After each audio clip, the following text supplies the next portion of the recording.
En el siglo V, anterior a nuestra era, comenzaba en el Mediterráneo a resplandecer un pueblo glorioso. Hombres y mujeres que sentaron las bases de la civilización occidental. Los griegos. Acompáñanos a explorar la historia completa de esta extraordinaria civilización, desde sus orígenes en la era cretomicénica, alrededor del 3000 anterior a nuestra era, hasta el final del periodo helenístico, en el 31 a.C., pasando por su periodo de mayor esplendor, momento en el que nacieron la ciencia y la política, la filosofía, la literatura y el teatro. Fue una época de un tipo de arte y arquitectura que todavía luchamos por igualar. Los griegos lograron todo esto en un contexto de guerra y conflicto, venciendo a ejércitos que superaban varias veces el tamaño del propio. Detrás de estos logros, hubo pensadores, filósofos, científicos, políticos, y un sinnúmero de personajes.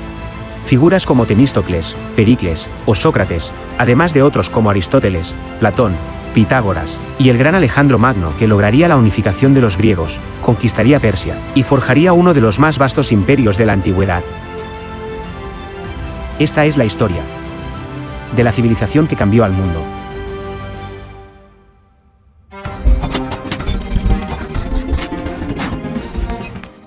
Antes de seguir adelante, te recuerdo que en nuestro canal tenemos una lista de reproducción, para la que te dejo un enlace aquí arriba, en la que podrás seguir uno a uno los episodios de nuestra serie Origen en orden cronológico, en los que te contamos todo sobre la historia de la humanidad, comenzando con el origen del universo y la vida sobre la Tierra, para ir avanzando desde allí hasta la edad contemporánea. No te los pierdas. Y no olvides por favor suscribirte al canal, dejarnos un like, y compartir el contenido, para que de esta forma nos ayudes a lograr que nuestro trabajo pueda llegar a mucha más gente. Gracias.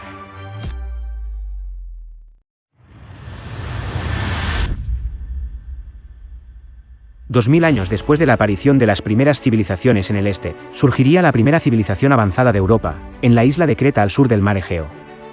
La civilización minoica. Ubicada al sureste de Grecia, la isla ya había recibido en el Neolítico a grupos que probablemente llegaron desde Anatolia en torno al 7000 anterior a nuestra era.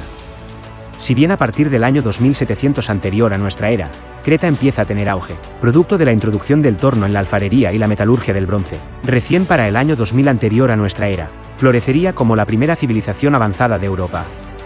En su apogeo, la población llegaría a más de 100.000 habitantes. A partir de allí, comienza la construcción de los grandes palacios característicos de esta cultura, en particular en la ciudad de Nosos. También en esta época surgía la escritura.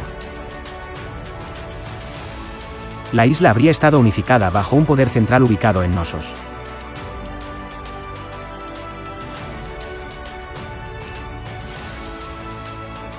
El intercambio comercial con el exterior de la isla era muy importante. Creta se encontraba estratégicamente ubicada en el centro de la comunicación marítima entre Asia, Europa y África. La agricultura y la ganadería siguieron desarrollándose, junto con las actividades comerciales. Todo ello daba como resultado una rica economía, que mantenía a esta sociedad a salvo de revueltas sociales.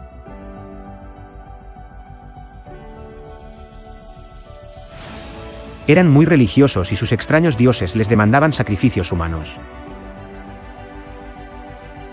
Para 1550, los minoicos fueron azotados por la violenta erupción del volcán de Santorini, una de las mayores erupciones en la historia. Luego el territorio fue afectado por terremotos. Todo esto provocó el ocaso de la civilización.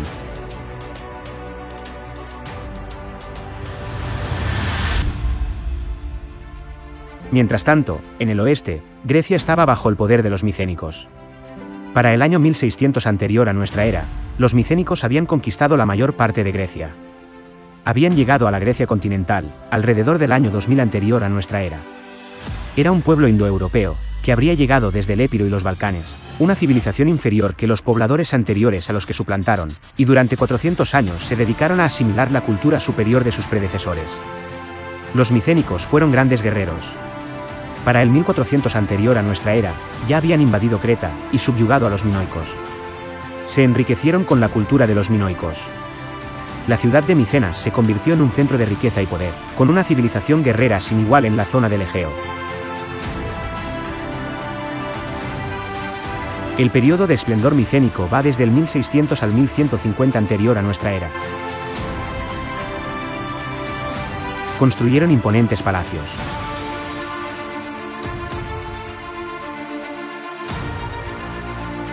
Lo escabroso del terreno en Grecia continental provocó que el dominio total sobre la península balcánica fuera imposible.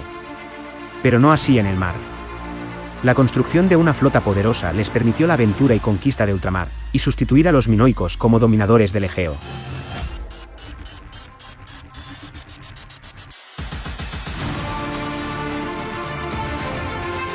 Establecieron contactos comerciales con Italia y Sicilia y formaron parte de una red comercial en el este. La vida micénica también está marcada por una gran religiosidad. El futuro panteón griego se empieza a dibujar en estas fechas con las divinidades indoeuropeas aportadas por los griegos. Zeus, Hera, Poseidón, Artemis, Atenea, Hermes y Dioniso. En esta época surgieron los legendarios héroes. El gran Héctor,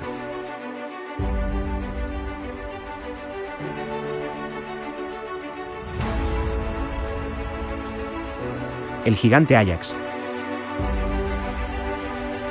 el todopoderoso Aquiles, Ulises,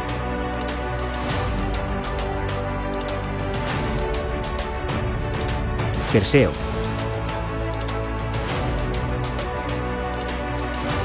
y el mayor héroe de todos, Hércules. Pero todos estos héroes y sus relatos fueron más mito que historia.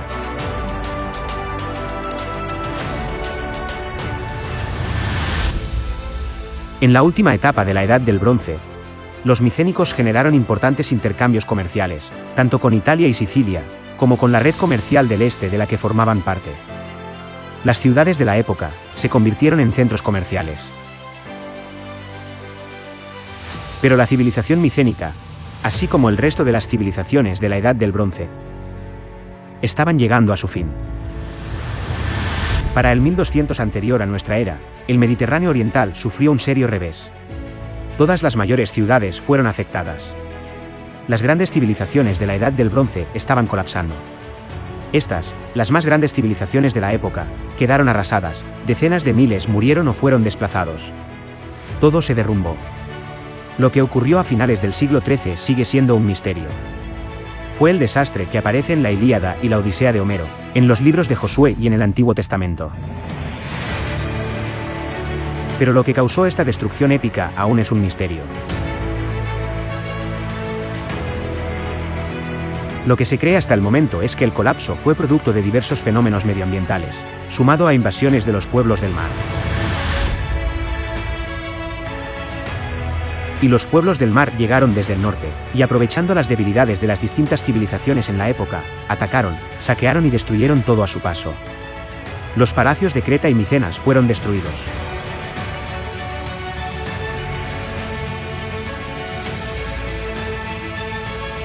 Durante 200 años las grandes civilizaciones de la Edad del Bronce fueron destruidas o seriamente impactadas.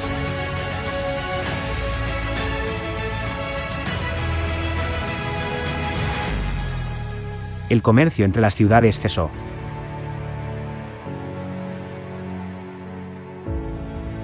No se han identificado registros escritos en un periodo de 200 años. Europa y el Oriente Próximo entraron en una edad oscura. Lo que es innegable es que después de todo, emergió algo totalmente nuevo. Durante un par de siglos tendremos la edad de las tinieblas, mientras el crisol se va calentando. Pero de todo esto, de las cenizas renace el ave fénix.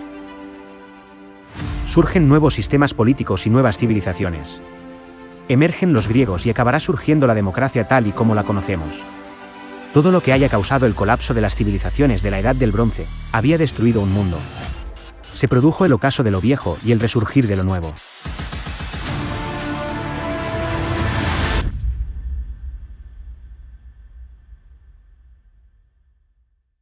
En la península balcánica, hacia el año 1100 a.C., los dorios ocuparon el Peloponeso, con lo que completaron la conquista de Grecia y terminó definitivamente la Edad micénica.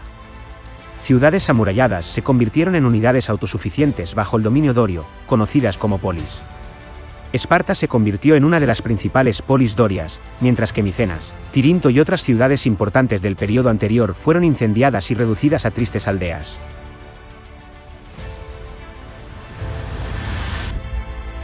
Los dorios eran un pueblo griego, asentado en el noroeste de Grecia, en la región del Pindo. A finales del siglo XII, debido a la presión ejercida por otros pueblos, en especial los ilirios, fueron bajando desde el norte hacia el sur de la península. Esta migración hacia el sur fue fácil, ya que los reinos micénicos se encontraban muy debilitados, y no pudieron hacerles frente. Los dorios se dirigieron fundamentalmente hacia el Peloponeso. Con los dorios, empezó un periodo de retroceso cultural. Después de la conquista de los dorios, la vida en toda Grecia descendió a un nivel muy primitivo, y así se mantuvo durante varios cientos de años. Escapando de las invasiones dorias, numerosos pueblos griegos emigraron hacia el este, a las islas del Egeo, y a las costas meridionales de Asia Menor. Una zona que quedó libre, luego de la caída del imperio hitita. Los pueblos que se asentaron en Asia Menor fueron los eolios, de las regiones de Tesalia y Beocia, y los jonios, procedentes principalmente del Ática.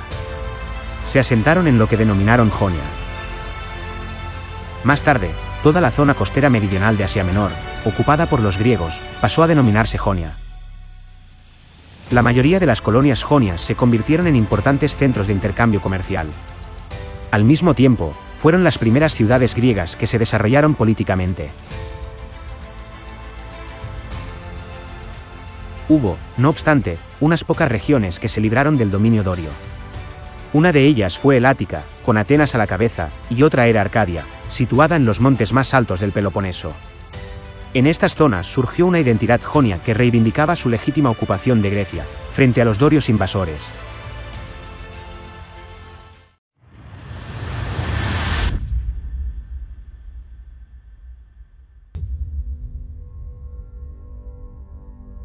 Al finalizar la Edad Oscura de Grecia, comenzó la Edad Arcaica. El período de la Edad Arcaica abarcó el lapso que fue desde el año 776 al 499 anterior a nuestra era. Es el momento en el que los griegos necesitaron más tierras y consiguieron expandir sus territorios. La antigua Grecia como nación, en realidad nunca existió como tal. Este no era un estado con una frontera establecida o una capital, sino una multitud de ciudades distintas y completamente independientes. La geografía montañosa de la región, junto con lo complicado de las comunicaciones, llevó a que los diversos núcleos de población permaneciesen aislados, y a que se constituyeran ciudades-estado independientes que rivalizaban y se enfrentaban entre sí, compitiendo por la tierra y el poder. Pero entre estas innumerables naciones diminutas, existía una cultura común y un sentimiento de unidad, ya que compartían una misma lengua, tenían los mismos cultos y creencias, y se reunían en las mismas celebraciones. El mundo físico de Grecia no es el tipo de lugar en el que se esperaría que surgiera una gran civilización, que se convirtiera en un imperio. Las grandes civilizaciones de la época, como Egipto o los persas, habían crecido alrededor de los ríos y las fértiles llanuras que se extendían desde sus orillas. A principios del siglo VI, Atenas no era ni de cerca la más poderosa o importante de estas pequeñas naciones. Pero en el sur de Grecia, había una ciudad-estado que tenía un poder militar que parecía que podría llegar a dominar todo. Hablamos de Esparta. Los espartanos fueron criados desde su nacimiento para ser soldados, separados de sus familias al cumplir 7 años de edad, con sus vidas estructuradas en torno a la disciplina y la guerra. Los espartanos eran expansionistas, conquistaron todas las regiones circundantes, y habían reducido a los pueblos conquistados a una clase de siervos conocida como hilotas, que estaban obligados a trabajar en los campos para sus señores espartanos. Estos fueron gobernados con puño de hierro. Pero la poco relevante ciudad de Atenas, en menos de 100 años, se convertiría en un polo de atracción para el resto de la población griega. A comienzos del siglo VII anterior a nuestra era, el surgimiento de las primeras monedas en Anatolia revolucionó por completo el comercio y la economía, lo que impulsó significativamente el intercambio comercial en el Mediterráneo. Atenas rápidamente supo sacar partido de esto, explotando sus minas de plata del monte Laurión. En Atenas, comenzó a aparecer una poderosa clase comercial y naviera, quienes impusieron duras condiciones a los trabajadores, y esto comenzó a generar revueltas. Desde el siglo VIII anterior a nuestra era, Atenas había evolucionado políticamente, desde una monarquía a una aristocracia de terratenientes. Pero, ¿cómo llega Grecia a formar un sistema en el que los ciudadanos gobiernan su estado y lo controlan a través de leyes hechas por el pueblo? ¿Cómo se gestó la primera democracia en la historia? Un sistema de gobierno que tras el ocaso del Imperio griego, el mundo no volvería a ver hasta la Revolución Francesa de 1789, 2000 años después. El primer paso hacia la democratización lo dio Dracón, que hacia el año 621 anterior a nuestra era, redactó el primer código legal de la ciudad. Este código limitaba el poder de la élite y permitía ejercer ciertos derechos a una parte de los atenienses. Poner las leyes por escrito acababa con la arbitrariedad con la que la aristocracia las interpretaba. Pero el código de Dracón no supuso la paz social, ya que la nueva clase pujante de mercaderes ansiaba su parcela de poder político, hasta ese momento monopolizado por la aristocracia. En el 594 anterior a nuestra era, Solón, un poeta, reformador político, legislador y estadista ateniense, redactó una constitución que implicó una gran cantidad de reformas, dirigidas a aliviar la situación del campesinado, asediado por la pobreza y las deudas, y un régimen señorial que lo ataba a las tierras de su señor o lo conducía a la miseria. Transcurría una época de graves conflictos sociales, producto de una extrema concentración de la riqueza y poder político, en manos de los nobles terratenientes. Sus reformas institucionales y el nuevo sistema censitario lograron constituir una timocracia y abolir la distribución de los derechos políticos, basada en el linaje del individuo. Si bien, luego de estas reformas, los estratos medios obtuvieron una mayor cuota de poder político, los estratos más bajos no consiguieron que fuese oído su reclamo de una nueva repartición de tierras, que en un principio anhelaban. Con todas estas reformas se logró un pacto político que amplió la base social de Atenas, reduciendo el riesgo de una guerra civil. Las reformas de Solón tampoco trajeron la paz. La nueva clase pujante ansiaba más poder, y ello acabó desembocando en la aparición de tiranías. En el siglo V anterior a nuestra era, surgiría en la historia de Grecia una figura importante, que tomó el gobierno mediante un golpe de estado. Se trataba de Pisístrato. En el año 561, se presentó ante los atenienses reunidos en el Ágora, anunciando que había sido víctima de un ataque propiciado por sus enemigos políticos, y de que se salvó de milagro. Uno de sus partidarios propuso que se le concediera una guardia personal para su protección, y la Asamblea Popular le entregó 50 hombres armados con garrotes, que empleó para tomar la Acrópolis en una audaz acción, y dar un golpe de estado, convirtiéndose en tirano. Sin embargo, este primer gobierno sería efímero, pues la alianza de los Pediacoi y los Paralioi le forzó a abandonar el poder al año de haberlo adquirido. Regresó luego en el año 559, y se hizo de nuevo con el poder. Gobernó durante 5 años. Luego sus enemigos volvieron a aliarse, lo expulsaron y confiscaron todos sus bienes. Permaneció exiliado 10 años, durante los cuales se enriqueció con las minas de oro de Macedonia y Tracia, formando un nuevo ejército, y derrotando de forma definitiva a sus enemigos, en el año 549 anterior a nuestra era. Para evitar nuevas rebeliones contra su poder, tomó medidas más firmes para conservarlo, pero con la misma moderación con que se había distinguido anteriormente. Pisístrato fue un excelente político y era un hombre extremadamente inteligente. Fue un exponente positivo de la nueva burguesía mercantil. Tenía una mentalidad abierta y tolerante, con lo que consiguió que su autoridad no fuera cuestionada. Para lograr apoyo a su gobierno, recurrió a los atenienses comunes, y con una política populista, terminaría socavando toda la jerarquía de aristócratas que gobernaron durante siglos. Incrementó la grandeza de Atenas como potencia económica y como polo de atracción en el Egeo, y la flota ateniense alcanzó su máximo esplendor. Redujo los impuestos, e introdujo préstamos gratuitos, para permitir que la gente construyera sus granjas. Ofreciendo a los atenienses la oportunidad de prosperidad, transformaría la ciudad. El agrarismo se aceleró en Atenas. Producían el mejor aceite de oliva, comenzaron a exportarlo a otras ciudades de Grecia, y a través del mar hacia Egipto o Fenicia, Persia y Asiria. Atenas estaba idealmente situada, para exportar a todo el Mediterráneo oriental, el mercado más grande del mundo antiguo. A medida que el comercio crecía, los atenienses encontraron que su riqueza y prosperidad iban en aumento. El gobierno de Pisístrato supondría para Atenas su primer momento de esplendor. Pero Pisístrato falleció en el año 527 anterior a nuestra era, dejando el poder a sus 2 hijos, Hipias e Hiparco, quienes se desviarían del camino de moderación del padre y se convertirían en tiranos en el sentido actual de la palabra. En el año 514, el hermano de Hipias fue asesinado. Hipias endureció su tiranía y ordenó numerosas ejecuciones, en venganza por la muerte de su hermano. se volvió paranoico, y sabía que era de parte de los aristócratas, de donde podía venir la mayor amenaza a su poder. En el año 510, anterior a nuestra era, Clístenes, un noble ateniense, armaría una conspiración para derrocar a Hipias. ¿Pero quién era Clístenes? ¿Por qué se lo identifica como el padre de la democracia? Clístenes formaba parte de una familia aristocrática ateniense, y había sido criado desde su nacimiento para ser un gobernante. Clístenes armó un complot para derrocar al tirano Hipias, el que fue capturado y desterrado de Atenas para siempre.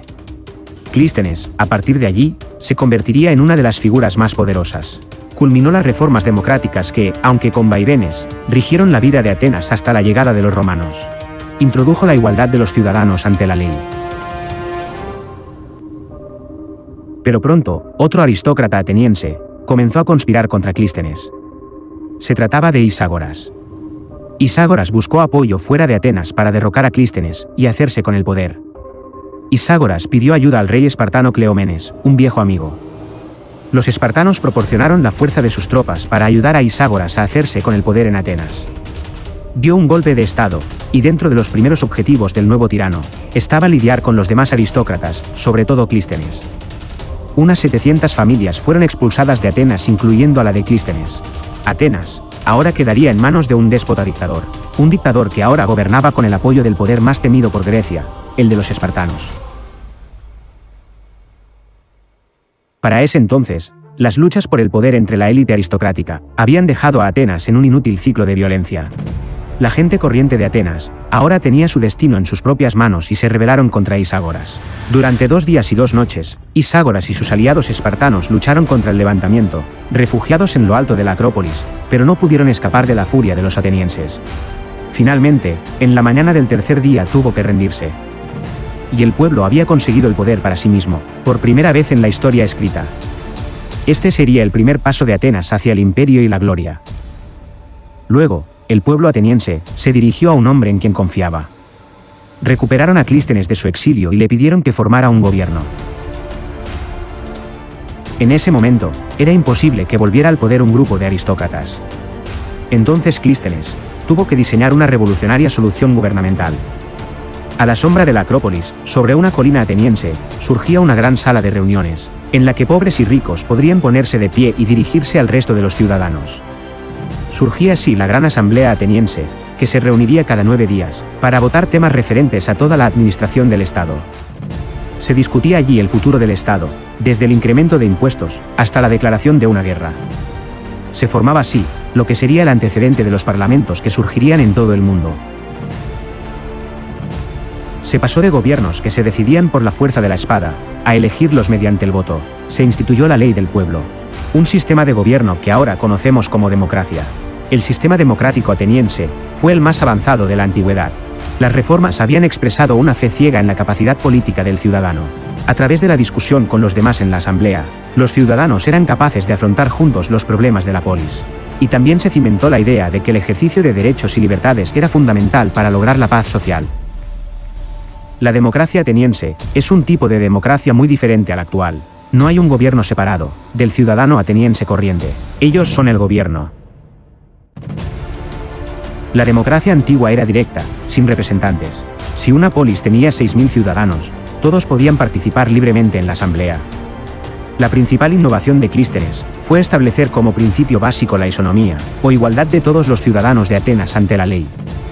Este principio menospreciaba los derechos en virtud de la herencia familiar o de la riqueza, aquello que valoraban la aristocracia o la timocracia de Solón, respectivamente. En el fondo, el paquete de reformas, que supuso una disminución de las diferencias sociales, fue posible porque los más ricos no opusieron resistencia. Se percataron de que, cediendo ciertos privilegios, evitarían perderlo todo en un estallido social. Pero persistieron las tensiones entre los aristócratas, cuya fuente de riqueza estaba en la tierra, y los mercaderes, cuya prosperidad venía por mar. El sistema de gobierno implantado por Clístenes transformaría este diminuto estado, y desencadenaría la civilización más floreciente que el mundo había visto hasta entonces. La democracia, de una manera muy real, libera los potenciales dentro de las sociedades humanas.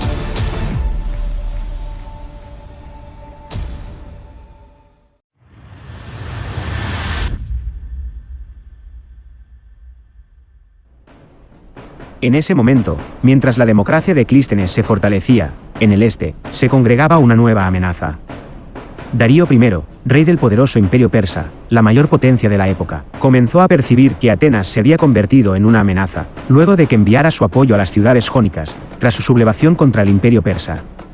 En ese momento, el rey Darío movilizó un ejército de 30.000 hombres para invadir Atenas. Clístenes se iba a enfrentar entonces a su prueba más dura. Comenzarían así las guerras médicas, una serie de conflictos entre el imperio aqueménida de Persia y las polis del mundo helénico, que comenzaron en el 490 y se extendieron hasta el año 449, anterior a nuestra era. Para el año 500 a.C., los persas ya gobernaban la mayor parte del mundo conocido.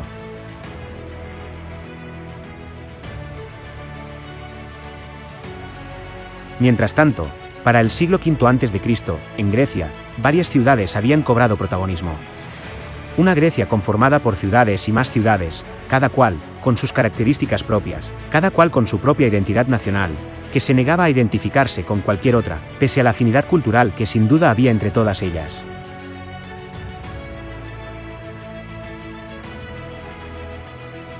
El siglo V fue un siglo de esplendor para Grecia.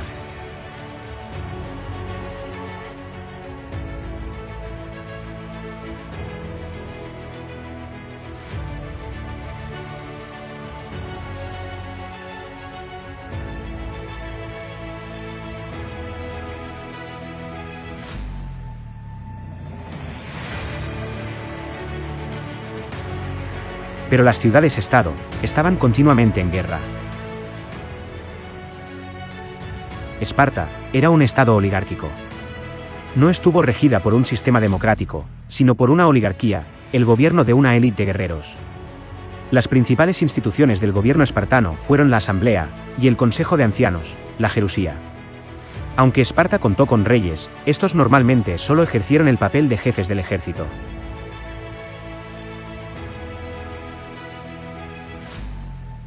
Atenas fue pionera en un proceso que poco a poco iría afectando a la mayoría de las polis: la decadencia de la monarquía. Esto facilitó la experimentación de formas de gobierno alternativas. Finalmente, Atenas se convirtió en la cuna de la civilización occidental y el lugar de nacimiento del sistema democrático de gobierno. Pero esta democracia iba a quedar bajo amenaza en el año 490 a.C.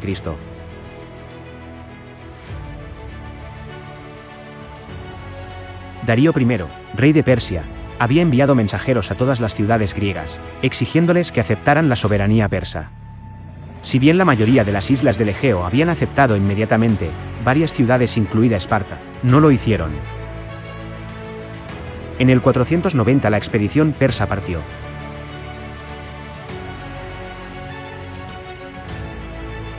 No era muy grande, pero sí suficiente para someter a unas pequeñas ciudades belicosas.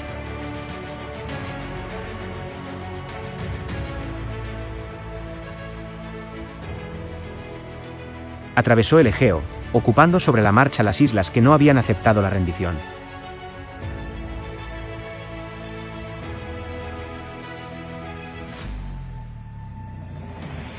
Luego, una parte del ejército desembarcó en Eubea, donde Eretria fue incendiada, mientras la otra parte desembarcó en el Ática y se dirigió a una pequeña llanura, cerca de la aldea de Maratón. Atenas envió un mensajero llamado Fidípides para que pidiera ayuda a Esparta.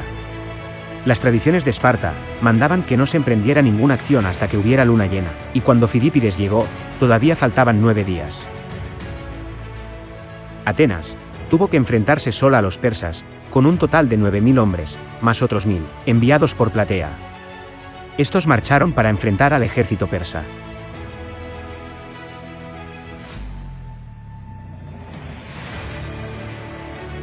Los dos ejércitos se enfrentaron en los campos de Maratón.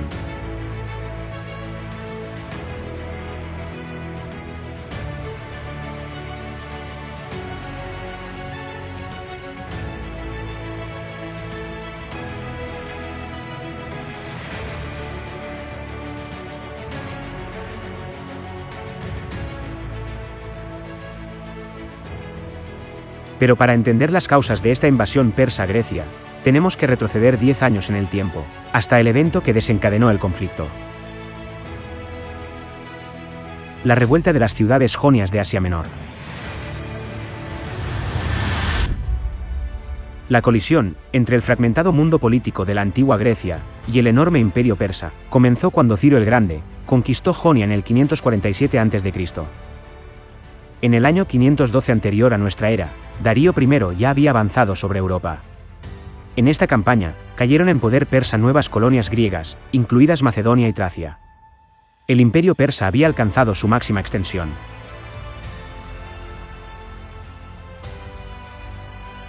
A la entrada del siglo V, el mundo civilizado gozaba en general de cierta tranquilidad y prosperidad. El rey Darío I gobernaba suave y eficientemente el vasto imperio persa, desde Libia hasta el Indo.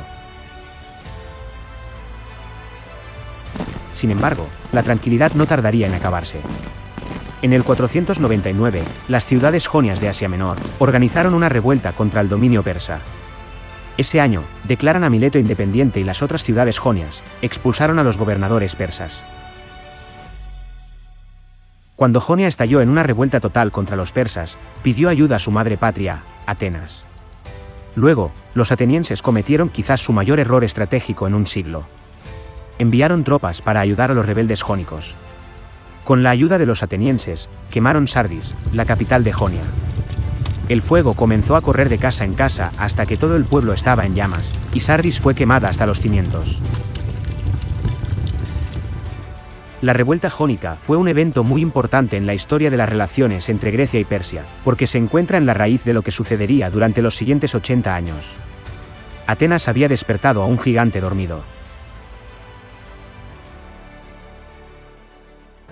El rey Darío I de Persia, con más de 60 años, no estaba dispuesto a dejar las cosas como estaban. Reunió barcos fenicios y se hizo con el dominio del mar Egeo, aislando a las ciudades jonias.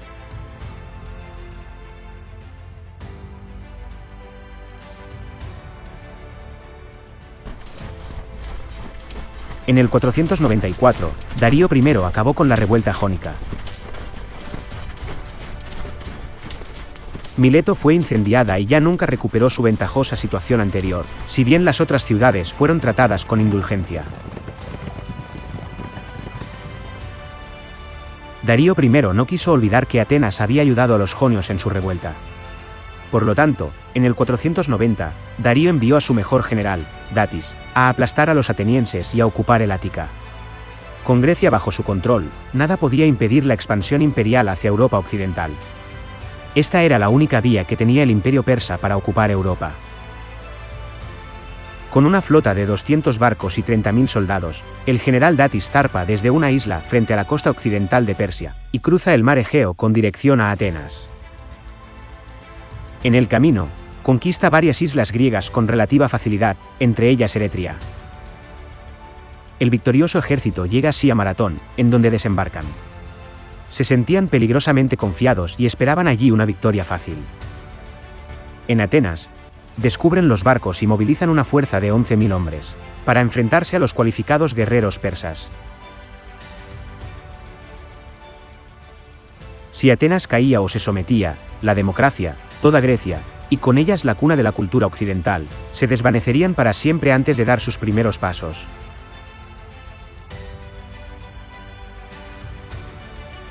Los persas contaban con un aura de invencibilidad, pues jamás un ejército griego había derrotado a uno persa en campo abierto, ingrediente moral que favorecía el derrotismo, la resignación y las deserciones en el bando griego. Los griegos carecían de caballería y arqueros, y eran ampliamente superados en número.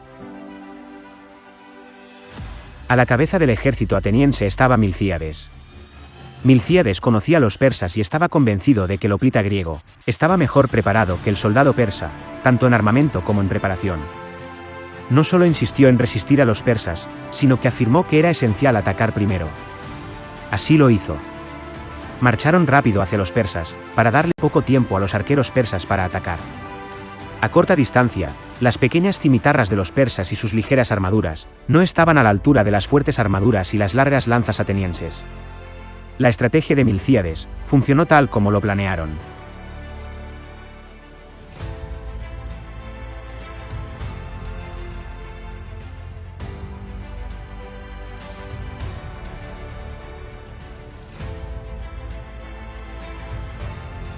Luego los persas huyeron y los atenienses los persiguieron hacia un pantano que aquellos no conocían.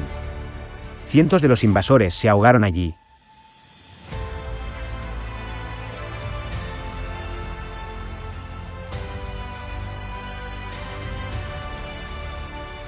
A pesar de que los persas sufrieron grandes bajas, muchos lograron retirarse malamente hasta sus naves. Pero Milcíades no podía permitirles zarpar, porque si podían abordar esos barcos y lograban navegar hasta Atenas, aún podían tomar la ciudad. Milcíades ordenó a sus hombres incendiar los barcos persas. Pero solo consiguieron destruir 7 de las 200 naves. Estas naves partieron en dirección a Fálero, un puerto de la península, cercano a Atenas. Si los persas llegaban a la ciudad antes de que los atenienses supieran que ellos habían ganado la batalla, Milcíades temía que los atenienses se aterraran al ver llegar la flota y se rindieran, a pesar de la victoria de su ejército.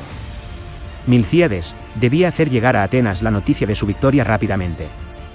Envió al corredor Fidípides. Este corrió 42 kilómetros para llegar a Atenas en 2 horas. Allí anunció la victoria griega.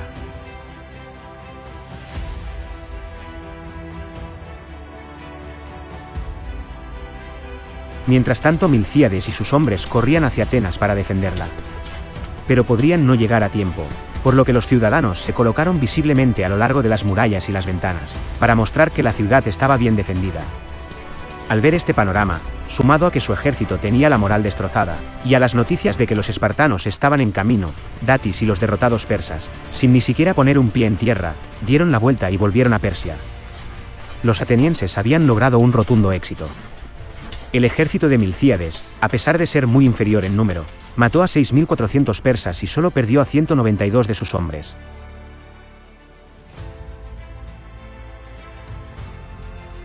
La victoria de Maratón marcó el comienzo de la Edad de Oro griega.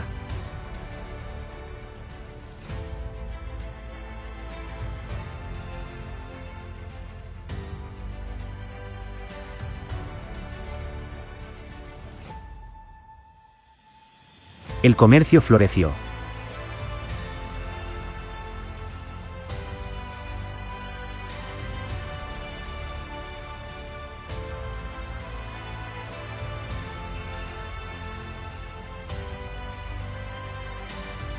Los ciudadanos griegos se reunían en el ágora, centro de la vida espiritual, política y artística de las ciudades.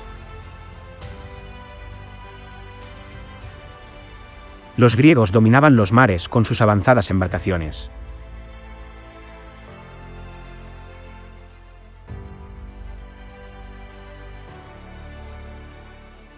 Tenían colonias a través de todo el Mediterráneo.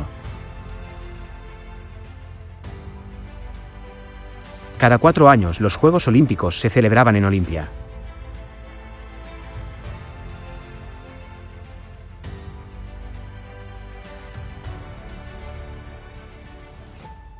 Las guerras quedaban suspendidas entre las polis durante el evento. Cientos de participantes competían allí.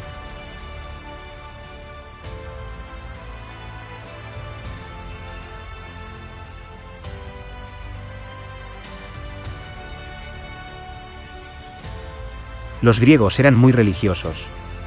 El monte Olimpo era la morada de los dioses, y Zeus era su rey. Poseidón gobernaba los mares. Mientras que Hades era el dios del inframundo.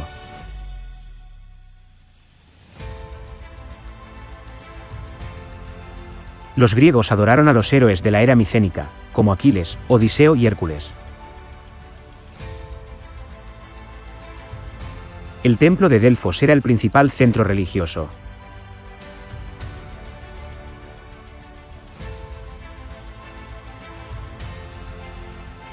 Los griegos viajaban hasta allí para que el oráculo les contara sobre su futuro.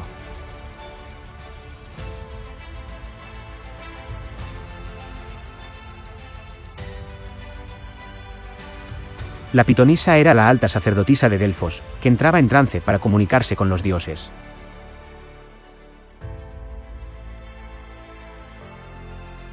Mientras tanto, en Persia, Los resultados de la última campaña enfurecieron más aún a Darío I, que inmediatamente empezó a preparar una nueva expedición.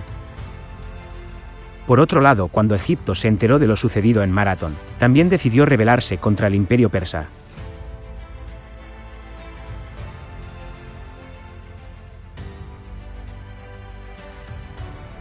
En el 489 murió el rey espartano Cleómenes, y su trono fue ocupado por Leónidas, el medio hermano de Cleómenes.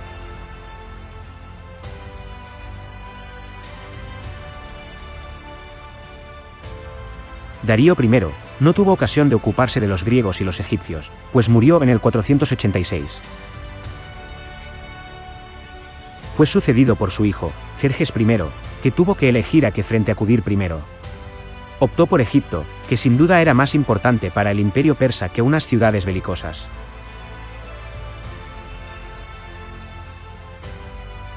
Los babilonios terminaron por rebelarse también. En el 484, Jerjes I había sometido a Egipto, y sus ejércitos se encaminaron a Babilonia. Allí se encargó de destruir la religión babilónica. Babilonia entró en un proceso de decadencia del que ya nunca se recuperó.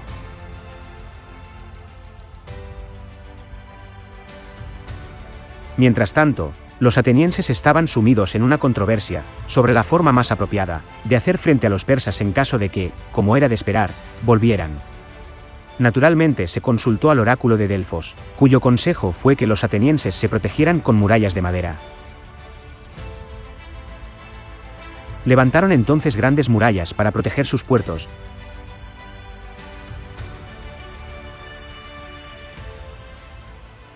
y construyeron cientos de embarcaciones, lo que los llevó a poseer la mayor flota de Grecia.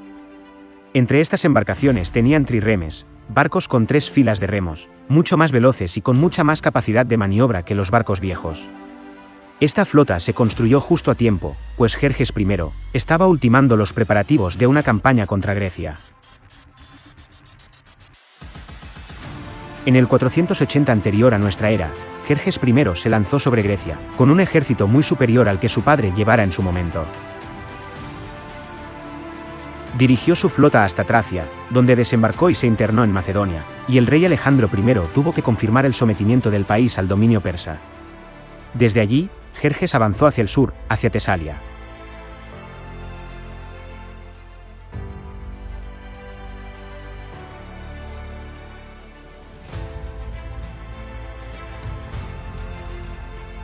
El rey Alejandro I les aconsejó a los tesalios que se retiraran, pues el ejército persa era demasiado poderoso.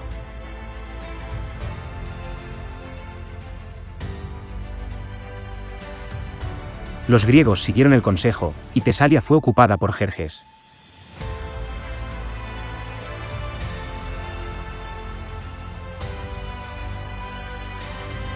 Esta vez, los espartanos fueron al encuentro del ejército persa.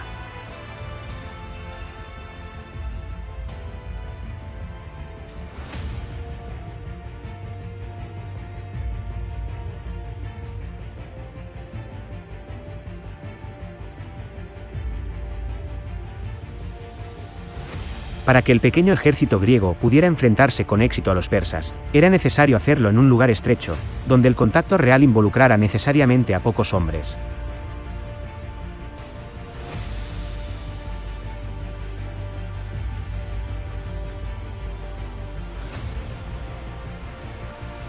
Un lugar adecuado era el desfiladero de las Termópilas,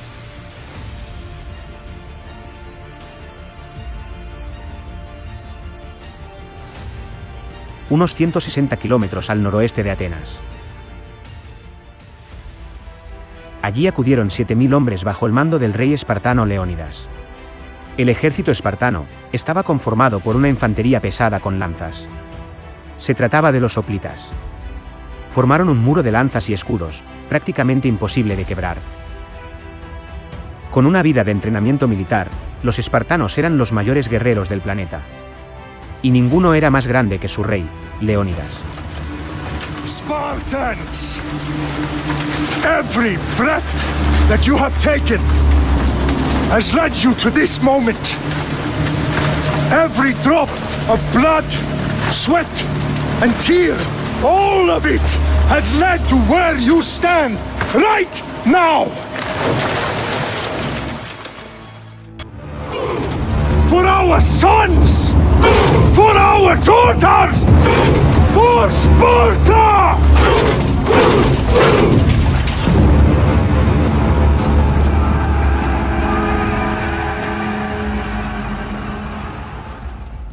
Así fue, los espartanos resistieron tenazmente al ejército persa.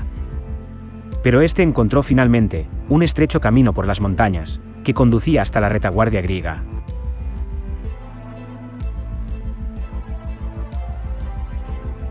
Jerjes I envió un destacamento y los griegos se dieron cuenta de que iban a ser rodeados. Leónidas ordenó la retirada, pero él mismo y sus 300 mejores hombres decidieron quedarse, ya que la retirada hubiera sido deshonrosa.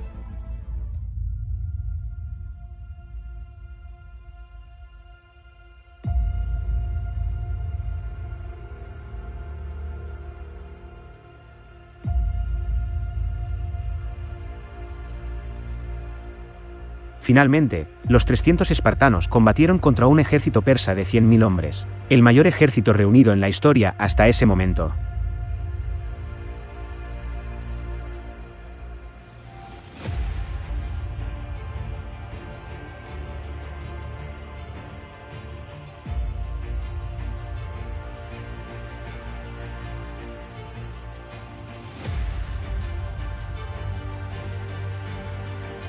Pero los 300 no resistieron el ataque de los persas, y todos murieron en el enfrentamiento.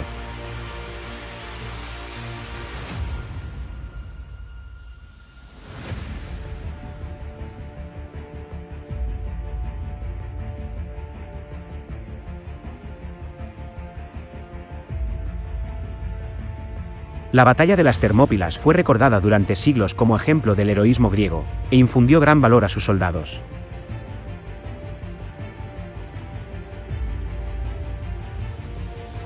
Cuando los espartanos yacían derrotados, el ejército persa marchó hacia Atenas. La ciudad fue saqueada e incendiada. Pero lo que el rey persa se encontró allí fue una ciudad vacía. Todos los atenienses se habían refugiado en las islas vecinas, y los barcos griegos esperaban entre Salamina y el Ática.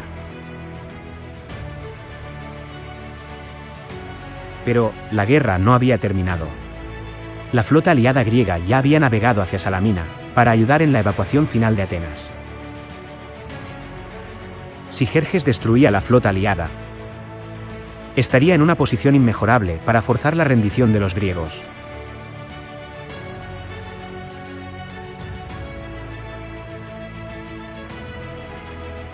Por el contrario, evitando la destrucción, los griegos podían evitar ser conquistados. Ambos bandos estaban preparados para arriesgarlo todo en una batalla naval, con la esperanza de alterar decisivamente el curso de la guerra. Los persas contaban con una ventaja táctica considerable, y no solo por su número muy superior, sino porque tenían mejores barcos. La flota griega tomó posición ante los persas en el estrecho occidental frente a la isla de Salamina. La situación era parecida a la de las Termópilas, pero en el mar. En la estrecha manga de agua, no cabía más que una pequeña parte de las naves persas, y los trirremes griegos eran mucho más ágiles. Durante la noche, los barcos persas bloquearon la salida al mar de la flota griega.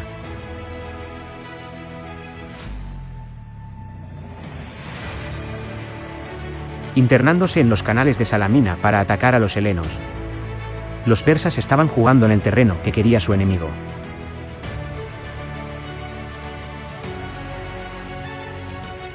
Si bien los griegos eran superados en número por los persas, finalmente esto se convirtió en un obstáculo para los invasores.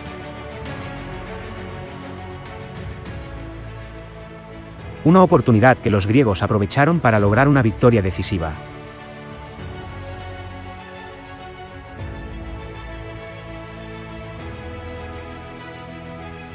En la batalla de Salamina, la flota persa fue completamente destruida.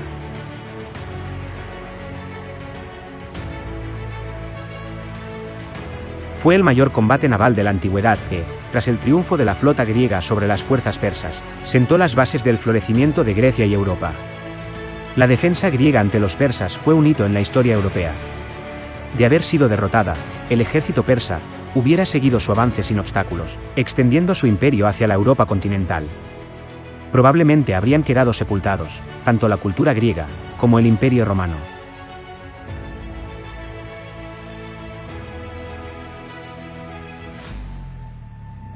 Al año siguiente, un ejército griego totalmente ensamblado enfrentó a los persas en Platea.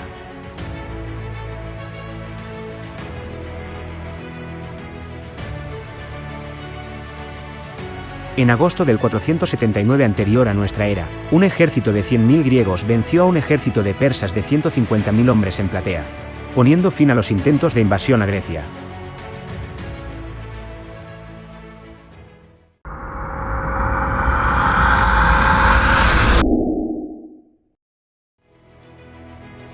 Las guerras greco-persas y la victoria que los griegos lograron son hitos en la historia de Europa. Una victoria persa habría tenido severas consecuencias no solo para los griegos, sino para el futuro de toda la civilización occidental.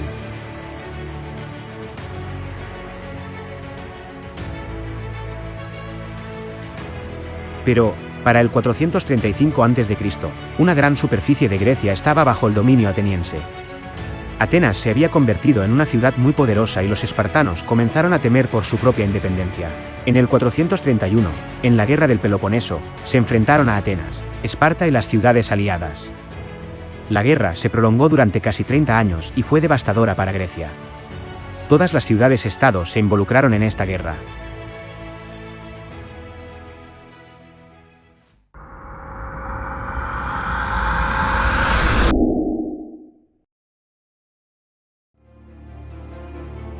Macedonia era considerada por los atenienses como una tierra de bárbaros. No era a nivel cultural y político igual que el resto de Grecia. Todas las polis griegas tenían su propia idiosincrasia. Pero Macedonia, además, era un reino. El rey tenía el poder absoluto, tanto político, militar como religioso. Macedonia también era una tierra de muchas riquezas. Controlaban una zona llena de minas de oro y plata.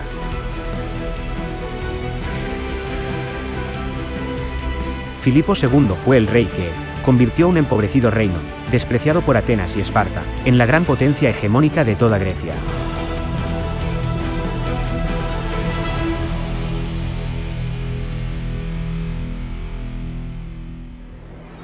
Encaró una reforma militar de los ejércitos macedonios, con el objetivo de poder someter a las grandes ciudades griegas. La falange macedonia, una adaptación de la falange griega tradicional, era el instrumento de guerra más poderoso de Filipo.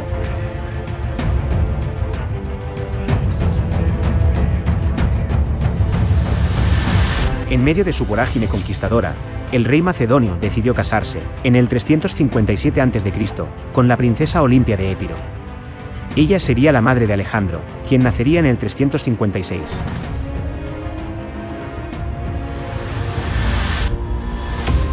Atenas y las demás ciudades-estado griegas veían a Macedonia como una amenaza.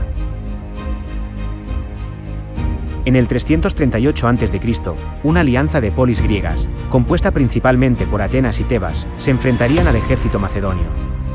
Se enfrentaron en la ciudad de Queronea, en Beocia. Esta batalla es considerada como una de las más decisivas del mundo antiguo.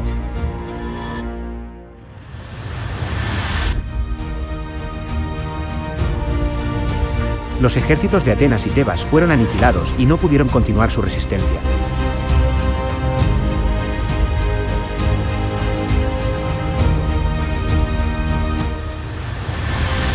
En esta batalla, Alejandro demostró una gran destreza militar. A pesar de tener solo 18 años, ayudó a cambiar el curso de la batalla, en una victoria decisiva macedonia, que derrotó a las ciudades-estado aliadas griegas. Luego de la guerra, Filipo convocó a todos los delegados de las ciudades-estado a Corinto. Formaron una alianza, que prohibía a los griegos luchar entre sí, y allí también acordarían atacar Persia, juntos.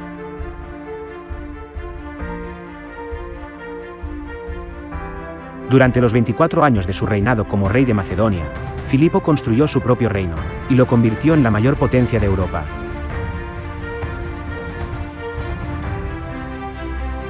Por primera vez, toda la Grecia continental estaba gobernada por un solo hombre. Filipo también proyectó el derrocamiento del Imperio Persa, desembarcó fuerzas en Asia, y estaba en el acto de liberar a las comunidades helénicas, cuando fue interrumpido por el destino. En el 336 a.C., Filipo fue asesinado. Su hijo Alejandro asumió el trono, como Alejandro III, legando además un establecimiento militar de gran tamaño y calidad. Alejandro hizo ejecutar a todo aquel que pudiera disputarle el trono. Con las ciudades-estado griegas, unidas bajo el dominio macedonio después de Queronea, Alejandro se embarcó en la gran campaña que su padre había estado planeando. La conquista del poderoso imperio persa. Luego de que castigara a la poderosa ciudad de Tebas tras su sublevación, y la destruyera matando a 6.000 personas, y haciendo que los más de 30.000 supervivientes fueran vendidos como esclavos, Alejandro había logrado someter al resto de Grecia, a base de amenazas. Jamás volverían a sublevarse contra él. A partir de allí, Alejandro estaba listo para aterrorizar al resto del mundo conocido. Alejandro vuelve entonces su atención hacia lo que se convertirá en el objetivo de su vida. La conquista de Persia y la derrota del gobernante más poderoso de la tierra, el rey Darío III. En el 334 a.C., comenzaría una de las mayores invasiones de la historia.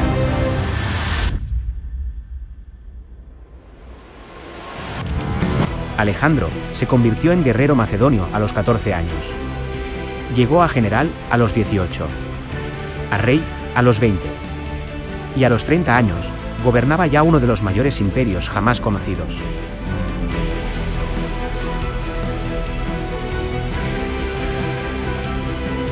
Conquistó, a lo largo de 12 años, 40.000 kilómetros, que cubrían los territorios de lo que ahora es Grecia, Turquía, Líbano, Egipto, Irán, Irak, Afganistán y Pakistán. Aunque los restos de Alejandro pueden haberse perdido para la historia, su legado perdura. Instauró nuevas rutas comerciales, forjó las bases de las relaciones culturales entre Oriente y Occidente, extendió la cultura griega en 3 continentes, hasta la India, y fue el primer gobernante mundial europeo en la historia. Alejandro conquistó más de la mitad de la esfera terrestre, y erigió el mayor imperio de la historia, aunque su crueldad no conoció límites.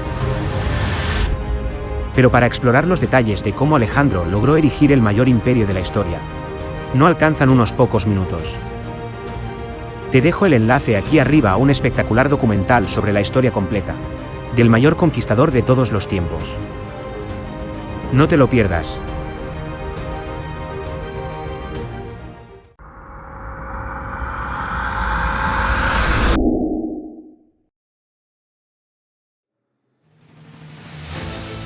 El vasto reino que Alejandro luchó por construir durante 12 años. Finalmente se dividió entre más de 20 gobernantes.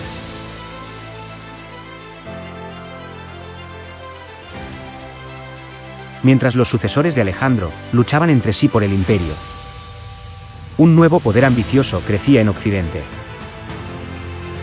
En el 146 a.C., los romanos conquistaron Grecia. Y en el año 30 anterior a nuestra era, conquistaron el último bastión del helenismo, Egipto. Pero la cultura griega fue victoriosa incluso después de estos acontecimientos, difundida por los romanos, quienes finalmente conquistaron el mundo. Los romanos comenzaron a leer la Ilíada y la Odisea en griego. En el 330 después de Cristo, el emperador Constantino construyó una nueva ciudad, en el sitio de la antigua colonia griega de Bizancio, Constantinopla. Este fue el punto de partida de la historia del Imperio bizantino, que extendió la vida de la cultura griega por otros 1000 años. Gracias amigos por llegar hasta aquí, no olviden suscribirse al canal y difundir nuestro trabajo, para que pueda ser de utilidad a mucha más gente. Nos encontraremos nuevamente, en un próximo episodio de nuestra serie, en el que continuaremos explorando la fabulosa historia de la humanidad. Hasta pronto.